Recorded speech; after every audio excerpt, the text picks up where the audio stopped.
This ballet has never been done in its entirety in Greenville until now. The International Ballet is bringing Don Quixote to the stage with the Greenville Symphony on May 31st and June 1st. And we have some guests here in studio to help us get ready for it. We have Sarah with the International Ballet. We have two of the dancers, Sophie and Reese from the International Ballet, along with the Director Emeritus of the Greenville Symphony Orchestra, Maestro Edvard Chiefgel. Good to see you guys. Thank y'all so much for being here. Thank you for having us. Don Quixote in its entirety in Greenville, which Yes. is something you say has never happened before. No, not the full ballet, and definitely not with the live symphony orchestra. So this is a classical ballet from the 19th century, but don't let that scare you.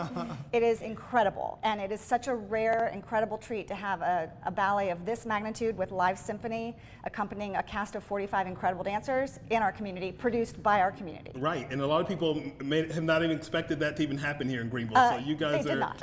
It's a lot. So tell us about the Greenville Symphony. Of course, Maestro, you're the emeritus director right now, but coming back to do this, tell us a little bit about what that means for you and what people can get from this performance. It's a very exciting event, of course. For me, it is personally means a lot because it was premiered more than 100 years ago in St. Petersburg, Russia. And Minkus was leading composer for that, though he was from Austria. Yeah. But it was beginning of Russian golden age of ballet.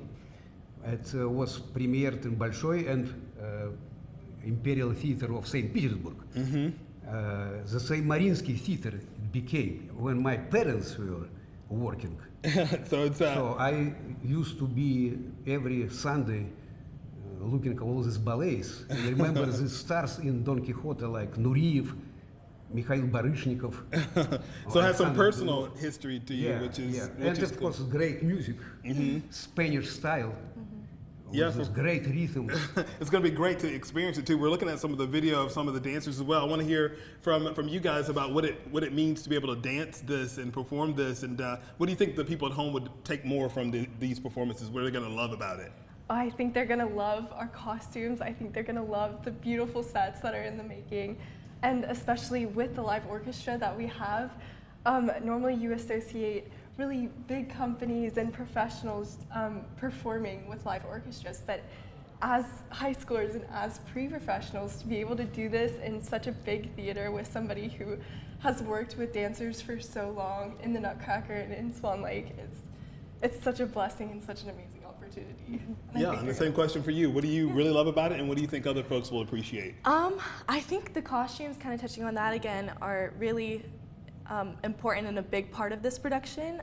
Each of these costumes are tailored and made exactly to us. So we all have like our own personal costumes. We have like our own seamstress. And it's really, again, unique for high schoolers to experience something like that. It's not something you see every day. We're really blessed to have that opportunity for sure. And these costumes are actually from Act 1, and then this is from Act 3. This is from Seguidilla, which is a really exciting dance with a lot of fan work. It's also like a lot of character shoes and stuff like that. So I think it'll be really exciting. Cool. I mean, I think that sold some tickets there, I would say. Yeah, absolutely. And Sarah, it's really special to be able to have this pre-professional program too, to have ladies that are in high school to be able to perform at this level already is pretty spectacular. It's totally spectacular. I'm so proud of Greenville.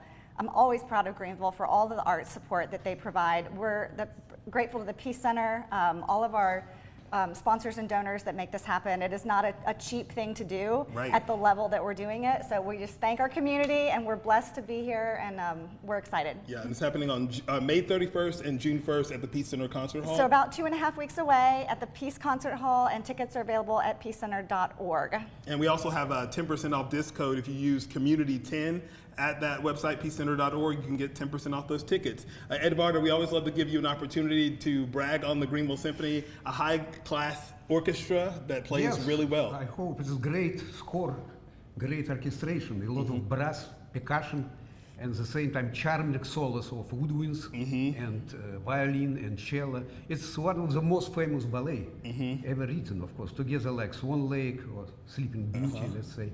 And it is a historical event in Greenville to make Greenville premiere of this great, one of the greatest pieces. Well, anytime the International Ballet and the Greenville Symphony team up, you know it's going to be a good one, especially with this, with Don Quixote on May 31st and June 1st, peacecenter.org. They can also go to internationalballetsc.org to find more information about the group, maybe get their kids signed up to perform as well. Absolutely. Thank you guys so much. Thank you, Jamarcus. Of course. You're welcome.